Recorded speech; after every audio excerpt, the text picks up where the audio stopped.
Fame made them untouchable, until life reminded them they're human too.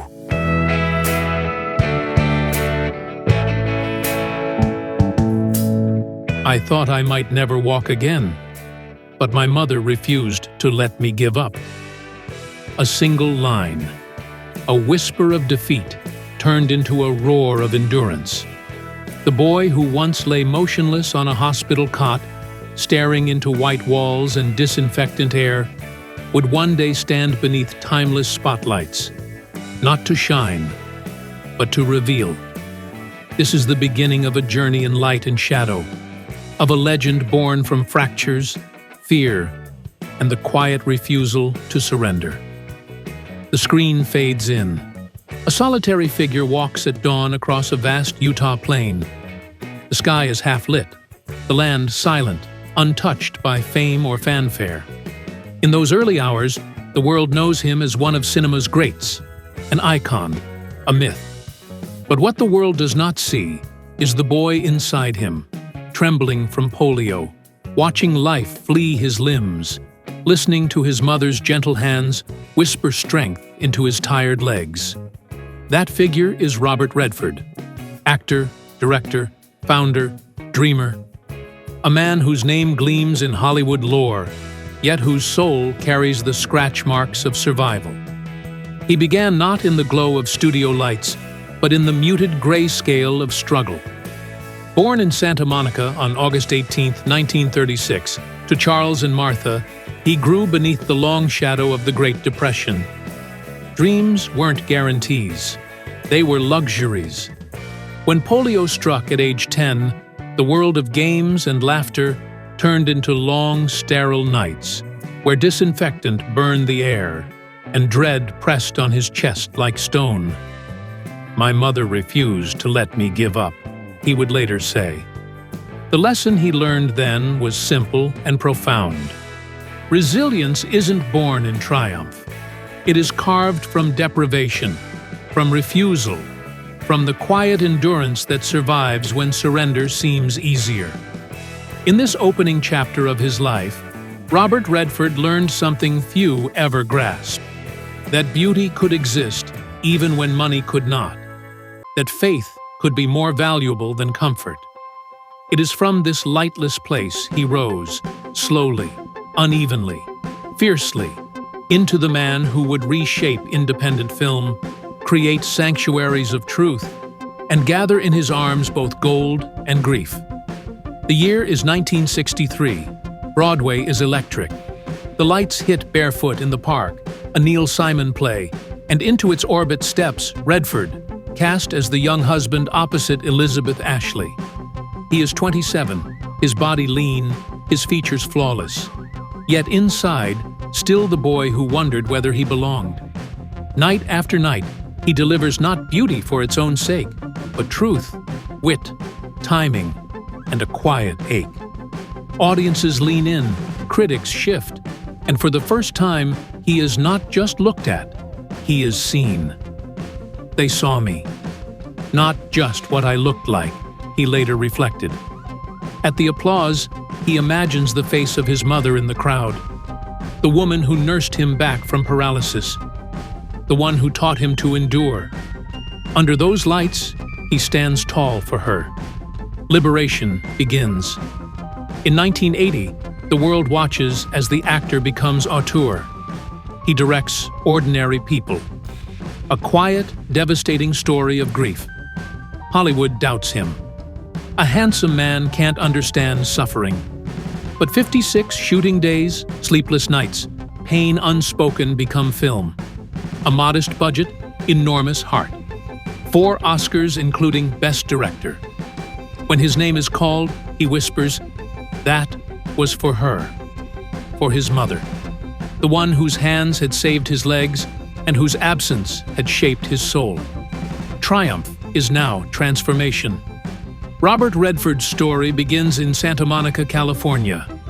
Born August 18, 1936, to Charles and Martha Redford, he grew up during an era when every dollar counted, when comfort was rare and dreams were cheap. The Great Depression cast long shadows over his childhood, teaching him early that money might vanish, but hope could still bloom. From his earliest memories, he learned that faith, quiet and steady, could become a wealth of its own. When polio struck him at age 10, everything changed. The world he knew, the games, the laughter, the freedom of movement, receded. Entered long nights in hospital rooms, disinfectant in the air, fear pressing like stone on his chest. "I thought I might never walk again," he said years later. But his mother, Martha, refused to let him give up. Night after night, her hands massaged his stiffened legs until the tremble of life returned. In her whispering encouragement, he found something enduring: the belief that when your body fails you, your spirit can still rise. His teenage years offered another test. The pain hardened into rebellion. The boy who had been earthbound now wandered the streets of Los Angeles, restless, angry, chasing danger as if risk could replace the silence inside him. He drifted into wrong company, brushed against the law, and nearly lost himself. Only the stern, steady hand of his father, Charles, pulled him away from the edge. "I was always searching for something I couldn't name," he would confess decades later. That hunger, that ache for meaning, would haunt him forever. To outrun the noise within, he turned to art and movement. He sketched faces he had never met, breathed beneath open skies, swung a tennis racket with defiance. For a time, he even warmed up tennis legend Pancho Gonzalez, a brief spark telling him he might belong somewhere beyond the borders of fear and want. Then tragedy returned in 1955. His mother, Martha, entered surgery and never came home. Infection claimed her life. The house in Van Nuys fell silent. His father buried grief behind stoic eyes. Young Robert learned the cost of loss too soon. "It left me with a silence I could never fill," he reflected later. A silence that trailed him into fame, triumph. Even when the applause roared, it never completely vanquished the hush inside. A sports scholarship to the University of Colorado offered hope. Then restlessness, shame, drink took it away. Broke, disillusioned, he packed a suitcase and vanished across the Atlantic, wandering France, Spain, Italy, painting to quiet hunger, walking to silence regret. Resilience is rarely loud, he would say. It's moving forward when fear has every reason to stop you. Returning to New York, he brought not wealth, but tools, brushes, sketches, scars, and a vow that he would not yield when pain came again. That vow became the steel in his character and the soul of his art. His legend did not rise from glamour. It rose from fracture. From a body once frozen by illness, from a heart broken by loss, from hunger carving ambition out of emptiness. He enrolled at the American Academy of Dramatic Arts. Acting wasn't revelation, it was survival by another name. At age 24, scraping by on small television parts, The Twilight Zone, Perry Mason, Maverick, he made $75 for his first paycheck. After rent and food, he had $3 left. He kept that crumpled bill in his pocket for years, a reminder that every dollar could carry dignity. Casting directors found him too pretty, too clean, too polished to believe. He had escaped paralysis to starve for art. But this became a new fight. Beauty that opened doors only to see them slam shut. It was a gilded cage, he later confessed. You're inside, but no one thinks you belong. So he rented cold rooms, lived on black coffee and stubbornness, learned that sometimes art isn't about being seen. It's about surviving long enough to prove you matter. In 1963, he got his chance. On Broadway, in Neil Simon's Barefoot in the Park, He was cast as the young husband opposite Elizabeth Ashley. At age 27, he finally stood beneath a light that revealed what he truly was. Night after night, he delivered truth, wit, timing, and that quiet ache the screen could not ignore. The play became a sensation. For Redford, it was more than triumph. It was liberation. They saw me, not just what I looked like. From Broadway, the screen came calling. Hollywood opened its gates. Small film roles, then performances that revealed depth he'd fought long to prove. But even as fame found him, the sting of early rejection never faded. That wound became the hidden engine of his life.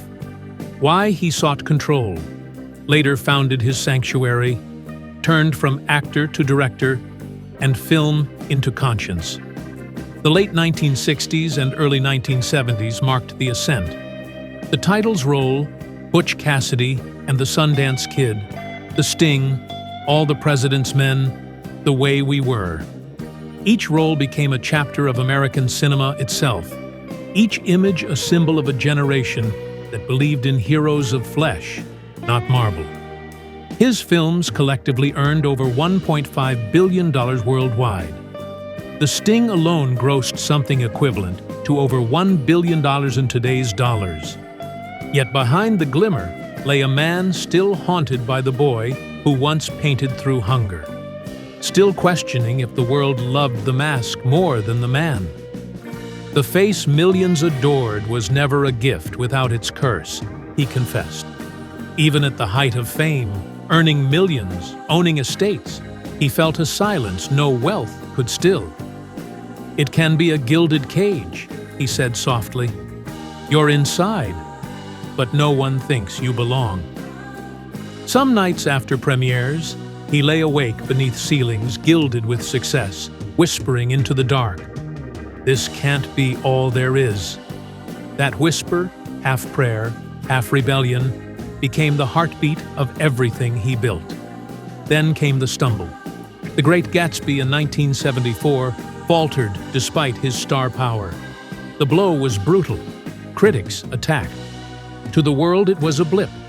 To Redford, it was deep wound. Proof that perfection itself might be its own prison. But he did not retreat.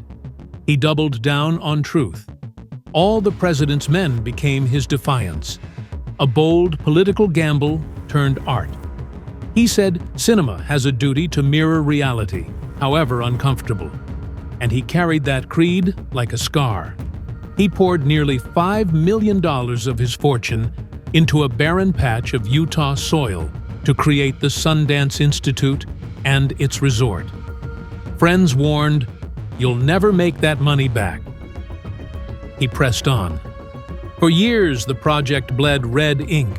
He sold paintings, dipped into savings, even mortgaged land to keep the dream alive. His mission? Build a place for voices that might never be heard. Those voices came. Unknown directors, first-time writers, artists without privilege. The festival, once a financial liability, became a cultural empire valued at over $100 million. The resort sold later for an estimated $75 million, much of which he redirected to art and environmental causes. The brilliance of Robert Redford's golden age was never simple radiance. It was light born from struggle, beauty forged in exhaustion, perfection shadowed by pain. In 1958, at just 22, long before cameras or global glory, he married Lola Van Wagenen, a woman of quiet brilliance and enduring grace. Their early years were humble: second-hand furniture, threadbare carpets, rent paid late, dinners made of whatever the week allowed. But to him, those years were radiant. After a childhood marked by illness and silence, he found stillness. A home where laughter replaced applause, where love, not fame, defined his worth. The first storm arrived swift and merciless. Their firstborn, Scott, lived only a few weeks. The nursery they had painted, filled with trembling joy, fell silent. Tiny clothes lay untouched. A crib stood like an unanswered prayer. Lola, who had been calm in every chaos, was left with arms aching to hold someone no longer there. Redford carried an unbearable truth. No success yet to come could rewrite those vanished days. You never heal from something like that. You just learn to live around it, he would admit. In truth, he didn't live around it. He lived within it. The loss became a hidden room in his soul, shaping every glance, every line, every smile that never quite reached his eyes. When their second son, James, Jaime, arrived, hope flickered, fragile and bright. But even that light was stalked by shadow. Born too soon, his body frail, his lungs weak, his future uncertain. Hospital corridors became home. Redford learned to read charts, memorize rhythms of monitors, pray in silent hours. Jaime endured 2 liver transplants, surgeries, decades of pain most men wouldn't bear. He lived a double life. By day, Hollywood's golden standard. By night, beside hospital beds, scripts forgotten in his lap, whispering lines to a sleeping boy, bargaining with a universe that offered no bargains. It felt like living under skies that never cleared, he said. And one day it did. In 2020, after decades of endurance, Jaime's battle ended. Cancer of the bile ducts, age 58. For Redford, frail himself by then, this was not grief, but repetition. A cruel echo of the past. 2 sons lost, 2 lives changed forever. The silence that followed was deeper than words, heavier than tears. Publicly, he remained untouchable. But inside, the father was broken. The man whose films had grossed billions, whose name sat in halls of fame, could not outlast his sorrow. To speak of Robert Redford's life is to speak not only of triumph and trophies, but of rare souls who walked beside him. None marked him more deeply than Natalie Wood and Paul Newman. Natalie entered his life in the early 1960s, when both were still climbing. They worked side by side on Inside Daisy Clover, trading small paychecks, large fears, laughter about how little they had while pretending it was enough. Natalie believed in him when he couldn't believe in himself. Her faith was rescue. Then, in 1981, she drowned at 43. To the world, it was tabloid. To him, it was suffocating silence. "Some people stay alive in the rooms they once filled," he murmured. "You walk in, and they're still there, just not where you can reach." Paul Newman's death in 2008 at age 83 was a slow eclipse. Their bond, 2 men, opposites in rhythm, identical in spirit, paired in Butch Cassidy and the Sundance Kid, off-screen partners in speed, pranks, whiskey, and silence.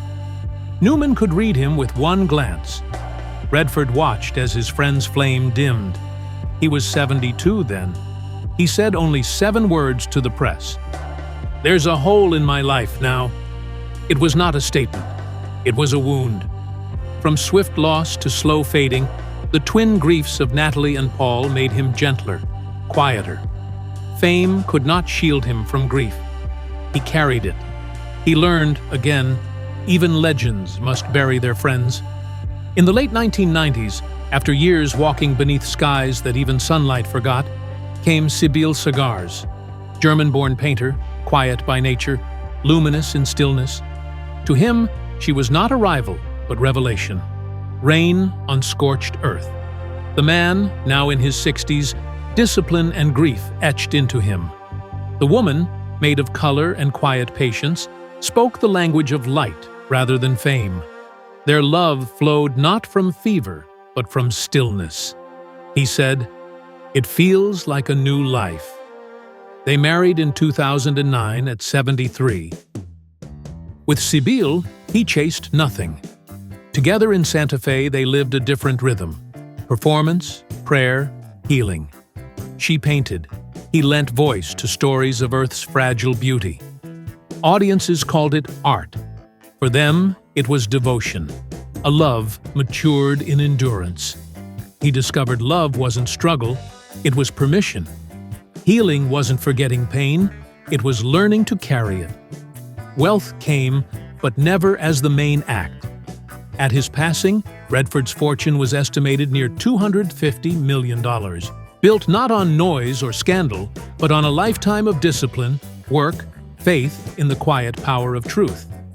His estate spanned across America, more than 2,600 acres around Sundance Resort in Utah, villas, ranches in California, New Mexico, Colorado. His domain bore the imprint of an artist living in harmony with nature, loving silence but radiating quiet power. From real estate to independent film investments, fashion and fine wine, Redford possessed not only wealth, but an economic and artistic legacy where material value intertwined with spiritual meaning.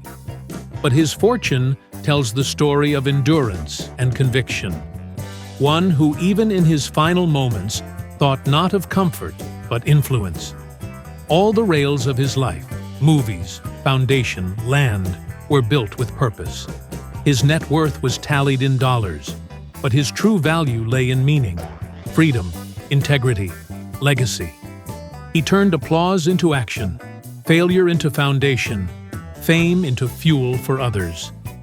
The man who began with $75 a week and a paintbrush ended with one of film's greatest legacies. In his final years, he moved through days like a man walking beneath a sky that had forgotten the sun. His stride slowed, his voice softened, his body bowed to age. His mind remained clear, anchored to truth, land, and Sybil. Behind the empire he had built, the Sundance estate, films, foundations, he measured his wealth not in millions, but in time.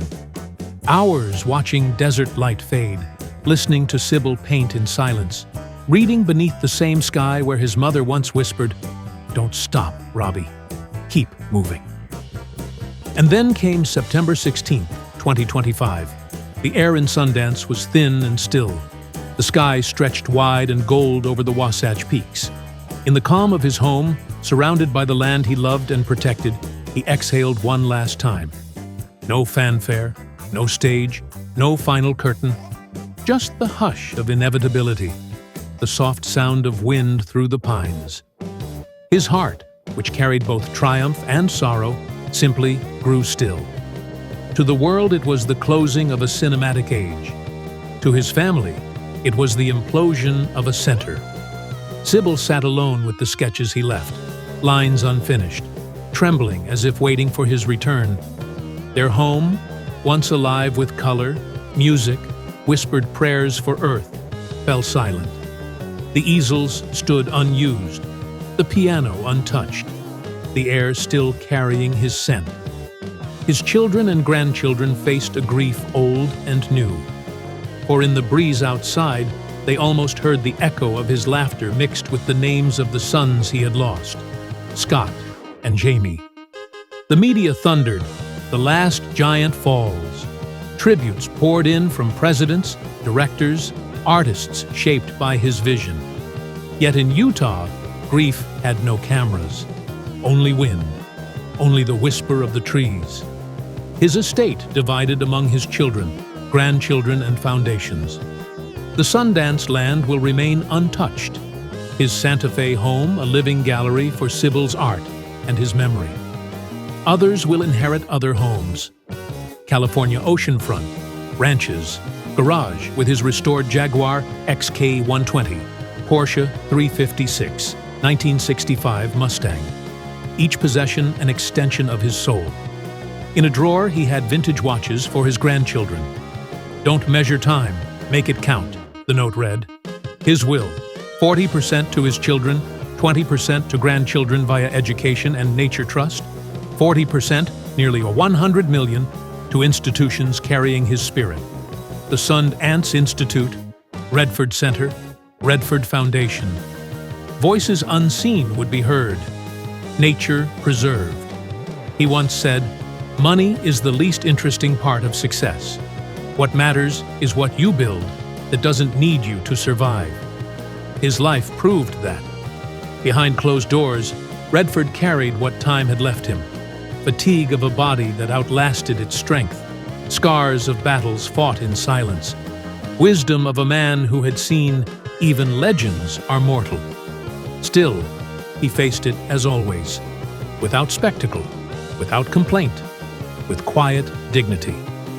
The world will remember the golden icon. His family remembers the father, the husband, the man holding together home between movie sets, hospital beds, dreams and nightmares. In the end, his greatest wealth lay not in the empire, but in the quiet grace with which he carried what he could never keep. Not in what he owned, but in what he endured. A legacy not of dollars, but of meaning. A life that whispered to us. Greatness is not born from comfort. It is carved from fire. If you ever loved a film he made, a role he played, the kindness in his eyes, and you felt something moved in you by his story, leave a comment below. Robert Redford. Subscribe for more stories that deepen your love for cinema, for truth, for the quiet power of resilience. Like this video, share it with someone who believes that art always begins inside. And as you press follow, may your days be rich in meaning, not things. May you too one day find the stillness under skies that remember the rain. For though the curtain has fallen, Robert Redford's light, vast as the desert, tender as the rain, will never fade.